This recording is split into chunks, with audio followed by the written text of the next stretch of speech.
ओम नमः शिवाय। हर हर महादेव। आप सभी का आज के एपिसोड में बहुत बहुत स्वागत है। आप सभी को सावन के महीने की बहुत बहुत शुभकामनाएं। जितने भी शिव भक्त हैं वो इस समय शिव की भक्ति में लीन होंगे। सावन का सोमवार भी पहला आने वाला है। आप सभी शिव मंदिर जरूर जाइए, उनको जल चढ़ाइए। लेकिन सावन का महीना शुरू होते ही जो सबसे पहली चीज़ दिमाग में आती है वो आती है कांवड़ यात्रा। लोग बहुत दूर दूर से जल लेके निकलते हैं शिव जी के ऊपर अर्पित करने के लिए। तो आखिर इस कांवड़ यात्रा का क्या महत्व है, इसकी शुरुआत कैसे हुई, कौन था पहला इंसान या कोई व्यक्ति जिसने कांवड़ यात्रा करी थी, क्यों की जाती है, क्या है इसका महत्व, सारी की सारी चीज़ों के बारे में आज हम बात करेंगे सावन के इस पहले एपिसोड में। वैसे तो अगर कहा जाए तो कांवड़ की यात्रा किसने करी थी सबसे पहले, इसके बारे में कई सारी मान्यताएं हैं, काफ़ी कुछ है। लेकिन आखिर शिव जी को जल चढ़ाया ही क्यों जाता है, ठीक है ना। सावन के महीने में, श्रावण के महीने में शिव जी को जल ही क्यों अर्पित किया जाता है, दूर दूर से लोग जल लेके क्यों आते हैं, इसके पीछे की कहानी जो है, जो सबसे ज़्यादा लोगों के द्वारा मानी जाती है, वो है समुद्र मंथन से जुड़ी हुई कहानी। अब समुद्र मंथन की जो कहानी है वो अपने आप में काफ़ी बड़ी है। इसमें से बस मैं एक पार्ट को टच करूंगा, जो है शिव जी का मेन पार्ट, जिसकी वजह से श्रावण के महीने में उनको जल चढ़ाया जाता है। तो जो समुद्र मंथन है वो बेसिकली किया गया था अमृत के लिए, ठीक है ना। अमृत एक ऐसा पदार्थ जिसको पीने के बाद देव हो, असुर हो, इंसान हो, कोई भी हो, वो अमर हो जाए, ठीक है ना, वो कभी मर ही ना सके। उस समय कुछ इस तरह की स्थितियां बन गई थी कि देवता कमजोर हो रहे थे, असुर जो हैं वो ताकतवर हो रहे थे। तो अपने आप को बचाने के लिए, अपनी जीवन को बचाने के लिए, असुरों के ऊपर विजय पाने के लिए ये डिसाइड किया गया कि समुद्र की गहराइयों में, समुद्र तल में अमृत मिलता है, उसे वहाँ से निकाला जाए। और देवता उस अमृत को अगर पी लेते हैं तो फिर कभी भी राक्षसों से जीत नहीं पाएंगे। लेकिन उसमें एक प्रॉब्लम थी कि समुद्र बहुत बड़ा है। इसको समुद्र मंथन करने के लिए जिस पावर की जरूरत थी वो अकेले देवताओं के पास नहीं थी, उसमें उन्हें राक्षसों का भी साथ चाहिए था। किसी तरीके से बात की गई, हिसाब किताब बनाया गया, दोनों पार्टीज के बीच में सुलह हुई और ये बात हुई कि हाँ भाई समुद्र मंथन करते हैं, ठीक है ना। समुद्र मंथन करेंगे, उसमें एक एक करके जो जो चीज़ें निकलेंगी उनको हम आपस में बांट लेंगे। उसके बाद में अमृत जो है वो भी आपस में बांट लिया जाएगा। तो किसी तरीके से व्यवस्था बनाई गई। विष्णु जी ने कच्छप अवतार लिया, फिर उसके ऊपर पर्वत को रखा गया, फिर उसके बाद वासुकी जी को रस्सी के तौर पे यूज़ किया गया। फाइनली समुद्र मंथन जब चालू हुआ तो समुद्र मंथन करने में जो सबसे पहली चीज़ बाहर निकली वो निकली हलाहल विष। अब ये हलाहल विष इतना ज़्यादा तेज था, इतना ज़्यादा इफेक्ट था इसका, इतना ज़्यादा पावरफुल था ये कि इसके कोई पास तक नहीं जा पा रहा था। इसकी जो स्मेल थी, गंध थी, उसे तक कोई सूंघ नहीं पा रहा था। सारे देवताओं में, असुरों में, जितने भी लोग वहाँ पे मौजूद थे, उन सब में भगदड़ मच जाती है कि जो ये हलाहल विष निकला है ये धीरे धीरे पूरी सृष्टि के ऊपर छाता जा रहा है। अब ये ही अगर पूरी सृष्टि को ख़त्म कर देगा तो फिर अमृत तक तो पहुँच ही नहीं पाएगा कोई, ठीक है। अब इससे कैसे बचा जाए? तो देवताओं को जब भी कोई प्रॉब्लम होती है तो वो तो त्रिदेव के पास में जाते हैं। अब विष्णु जी जो हैं वो तो वैसे ही कच्छप अवतार में नीचे हैं, तो वो तो आ नहीं सकते। ब्रह्मा जी के पास में गए, जो सृष्टि का बनाने का, निर्माण करने का मेन काम करते हैं, उनके पास गए। उन्होंने कहा भाई कि ये विष जो है ये सह पाना तो हमारी भी बस की बात नहीं है, ठीक है ना। फिर ये लास्ट में पहुंचे शिव जी के पास कि शिव जी अब आप ही कुछ देखिए, इसको किसी तरीके से काबू में करिए, कुछ इसका उपाय करिए, क्योंकि अगर ये पूरी सृष्टि में फैल जाएगा तो पूरी सृष्टि का विनाश हो जाएगा। ऐसे में जो भोले भंडारी हैं, महादेव शिव हैं, वो आगे आते हैं और वो उस पूरे के पूरे हलाहल विष को, जिसके पास कोई नहीं जा पा रहा था, जिसको सूंघ के लोग बेहोश हो जा रहे थे, मर जा रहे थे, जिसको मतलब सह पाना किसी के भी बस में नहीं हो रहा था, देवादिदेव जो शिव हैं वो उस हलाहल विष को पी जाते हैं, ठीक है ना। लेकिन ये उस हलाहल विष को अपने गले से नीचे नहीं उतरने देते, इसे अपने गले में ही रोक लेते हैं। अब जो ये विष था, आपने कभी भी अगर सुना होगा कि जैसे कोई सांप के काटने से जो विष किसी के अंदर फैलता है, वेनम अगर किसी के अंदर फैलता है तो उसका शरीर नीला हो जाता है, ठीक है ना। तो क्योंकि जो ये भी एक विष था, हलाहल विष, सबसे ज़्यादा भयानक विष, जब ये शिव जी के गले में आता है तो उनका पूरा गला जो होता है वो नीला हो जाता है, ठीक है ना। इसी वजह से इन्हें एक नीलकंठ नाम भी दिया जाता है। लेकिन ये हलाहल विष इतना ज़्यादा प्रभावकारी था कि शिव जी ने इसको पी तो लिया, ठीक है ना, अपने गले में रोक तो लिया, लेकिन उस गले में होने के बावजूद, शिव जी के अंदर होने के बावजूद उसकी जो गर्मी थी, ठीक है ना, उसका जो प्रभाव था, उसका जो ऊष्मा थी, वो फिर भी निकल के लोगों को प्रभावित कर रही थी, ठीक है ना। धीरे धीरे उसका प्रभाव शिव जी के ऊपर भी आ रहा था, शिव जी का भी तापमान बढ़ता जा रहा था। तो बचपन में आपने देखा होगा जब भी आपको बुखार होता है, कोई परेशानी होती है, तो गीली पट्टियां रखी जाती हैं, ठीक है ना। वैसा ही एक उपाय देवताओं ने और असुरों ने भी किया। वहां पे जो जल था वो उन्होंने शिव जी के ऊपर अर्पित करना चालू किया, ठीक है ना, कि किसी तरीके से उनका तापमान जो है वो कम होता रहे, ठीक है ना। जो ऊष्मा निकल रही है, जो गर्मी निकल रही है, वो धीरे धीरे शांत होती जाए।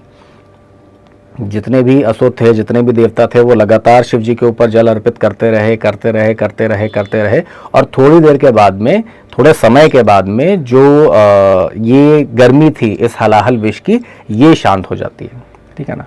तो पूरी सृष्टि को बचाने के लिए भोले शंकर जो है, इन्होंने हलाहल विष का पान किया, उसे अपने गले में धारण किया, और उसकी जो गर्मी थी उसे सहन करने का काम किया, उसकी जो तकलीफ थी उसे सहन करने का काम किया।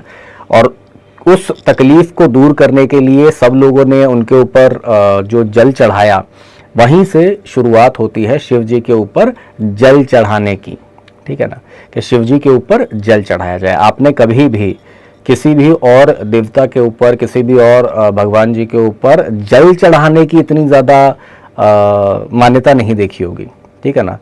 कई सारे मंदिर होते हैं, विष्णु जी के भी होते हैं, राम जी के भी होते हैं, हनुमान जी के भी होते हैं, सबके होते हैं। स्नान करवाना वो तो एक पूजा की विधि होती है, वो एक अलग चीज़ हो गई, लेकिन सिर्फ स्पेशली जल ही जल चढ़ाया जाए किसी के ऊपर, ऐसा सिर्फ शिवलिंग के ऊपर देखा जाता है। और क्योंकि जल चढ़ाते समय देवता भी जल चढ़ा रहे थे, असुर भी जल चढ़ा रहे थे, सब लोग उस समय शिव जी के ऊपर जल चढ़ा रहे थे, उस हलाहल विष की गर्मी को शांत करने का काम कर रहे थे, इसीलिए शिव जी भी कभी देवताओं में या राक्षसों में भेदभाव नहीं करते थे। जिस किसी भी इंसान ने, राक्षस ने, देवता ने उनकी कभी भी प्रार्थना की है, तपस्या की है, उन्होंने सबको बराबर वरदान दिए, ठीक है ना। असुरों को भी शिव जी ने खूब वरदान दिया है, देवताओं को खूब वरदान दिया है। वो भोले भंडारी हैं। आप अगर पूरी भक्ति के साथ में उनको उनकी सेवा करते हो, उनके लिए कोई भी काम करते हो, तो आपको कभी भी ऐसा नहीं होता कि उसका फल ना मिले। तो ये चीज़ अगर आप भी करते हैं तो आपके लिए बहुत ज़्यादा अच्छा रहेगा। किसने सबसे पहले कांवड़ यात्रा की शुरुआत की थी, उससे पहले मैं ये ज़रूर कहूँगा आपको कि क्योंकि श्रावण का महीना चालू हो चुका है, स्टार्ट हो चुका है, तो आप भी अगर हो सके तो प्रतिदिन शिव जी को जल ज़रूर चढ़ाइए। अगर प्रतिदिन नहीं चढ़ा सकते हैं तो सावन के सोमवार को तो ज़रूर चढ़ाइए। जितना ज़्यादा हो सके इस समय आप जितनी भी शिव जी की आराधना करते हैं, पूजा करते हैं, वो आपके लिए ज़्यादा से ज़्यादा फल देने वाली होती है, ठीक है ना। अब बात की जाए कि किसने सबसे पहले शिव जी को जल चढ़ाया था, कांवड़ यात्रा सबसे पहले किसने करी थी, तो ज़्यादातर जो लोगों का मानना है, सबसे प्रचलित जो मान्यता है वो ये है कि सबसे पहले रावण ने शिव जी को कांवड़ यात्रा के द्वारा जल चढ़ाया था। जैसा मैंने अभी अभी कहा कि शिव जी वो भगवान हैं जिनको देवता पूजा करें चाहे राक्षस पूजा करें, वो सबको बराबर वरदान देते रहे, ठीक है ना। तो जब रावण जो था वो पढ़ाई कर रहा था, एक तरीके से वेदों का ज्ञान ले रहा था, बाकी सारी चीज़ों का ज्ञान ले रहा था, तो उसे भी इस बारे में पता चला था कि समुद्र मंथन के दौरान राक्षस जो थे, देवता जो थे, उन सब ने शिव जी के ऊपर जल चढ़ाया था और उनको क्या कहते हैं, ठंडक प्रदान करने का काम किया था। तो रावण को ऐसा लगा कि भाई मैं तो उस समय था नहीं, ठीक है ना, जिस समय समुद्र मंथन हो रहा था उस समय रावण था नहीं, तो उसने ये कहा कि अब कम से कम मैं शिव जी को जल ज़रूर चढ़ाऊंगा। तो वो जाता है, पवित्र नदियों का जल लेता है, उसके बाद ला के शिव जी के ऊपर अर्पित करता है। तो जो ये प्रक्रिया थी कि किसी पवित्र नदी में जाइए, वहाँ का जल लीजिए, कमंडल में लीजिए, बड़े से बर्तन में किसी में लीजिए, किसी भी चीज़ में लीजिए और उसको भर के लाइए और शिव जी के ऊपर अर्पित कीजिए, जो कांवड़ यात्रा कही जाती है आज की डेट में भी, जिसे सब लोग फॉलो करते हैं। ये सबसे पहले बार अगर कहा जाए तो मान्यता है कि ये रावण ने स्टार्ट किया था। सेकंड नंबर पे जो सबसे ज़्यादा प्रचलित मान्यता है वो है भगवान परशुराम की, कि भगवान परशुराम पहले व्यक्ति थे जिन्होंने कांवड़ यात्रा की शुरुआत की थी, पवित्र नदियों का जल लेके जो भगवान शिव के ऊपर अर्पित करने के लिए लेके गए थे। श्रवण कुमार से भी इसको जोड़ के देखा जाता है कि श्रवण कुमार जो थे उन्होंने कांवड़ में अपने माता पिता को बैठा के धार्मिक यात्रा करी थी। जिससे कांवड़ यात्रा की शुरुआत हुई। तो ऐसी कई सारी मान्यताएं हैं जिसमें ये कहा जाता है कि जो ये कांवड़ यात्रा है इसकी शुरुआत कब हुई, कैसे हुई, कौन पहला व्यक्ति था, राक्षस था, देवता था, क्या था जिसने इसकी शुरुआत करी। लेकिन जो मेन चीज़ है वो सारे शिव भक्तों के बीच में, सारे भगवान में विश्वास करने वाले लोगों के बीच में बहुत क्लियर है कि शिव जी के ऊपर जल चढ़ाने से, स्पेशली सावन के महीने में शिव जी के ऊपर जल अर्पित करने से आपकी सारी मनोकामनाएं ज़रूर पूरी होती हैं और इससे शिव जी ज़रूर प्रसन्न होते हैं। तो ये था एक तरीके का इतिहास के कांवड़ यात्रा की शुरुआत कैसे हुई, शिव जी के ऊपर जल अर्पित क्यों किया जाता है, जो उनके हलाहल विष का जो गर्मी था, जो उसकी ऊष्मा थी, उसको शांत करने के लिए जल चढ़ाया जाता है, किसने पहली यात्रा करी है, बाकी सारी चीज़ें। अब जो मेन चीज़ है वो ये है कि इस सावन के महीने में कुछ ऐसी चीज़ें हैं जो अगर आप कर लेते हैं तो आपके ऊपर भगवान शिव की बहुत ज़्यादा कृपा होती है और आपकी हर तरह की मनोकामना ज़रूर पूरी होती है। अगर आप सावन के, अब जो ये उपाय हैं, अगर आप पूरे सावन में कर सकते हैं, हर एक दिन कर सकते हैं, बहुत बढ़िया। एटलीस्ट मंडे मतलब सोमवार के दिन अगर आप करेंगे, सावन के हर एक सोमवार को करेंगे तो भी बहुत अच्छा। अदरवाइज जैसी आपकी श्रद्धा, जब भी आप कर सके, अगर आप कभी भी करते हैं, जितनी भी बार करते हैं, आपको अच्छा फल ज़रूर मिलेगा।